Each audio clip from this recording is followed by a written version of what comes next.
যেই দেশে ধর্ষকের পক্ষে উকিল পাওয়া যায় ওই দেশে পড়া লেখা জজ হয়ে কোনো লাভ নেই। মুসলমানদের দেশে নেতা হইয়া যদি আলেমদেরকেই বন্দি করে রাখতে হয়, ওই দেশের রাজনীতি করে নেতা হইলে জনগণের জন্য কোনো ফায়দা নেই। ৯৫% মুসলমানের দেশে যদি মুসলমানদের কষ্টগুলোই তুলে ধরা না যায়, ওই দেশে নামি দামি সাংবাদিক হইয়াও কোনো লাভ নেই।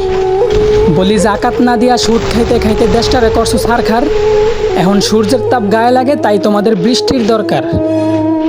আলেমদেরকে বন্দি করে আবার আলেমদের মাধ্যমে আল্লাহর কাছে বৃষ্টি কামনা করলা। বিষয়টা এমন হলো না যে কোনো এক ফল গাছের গোড়া কাটা ফালাইয়া সেই গাছ থেকেই আবার ফলের আশা করলা।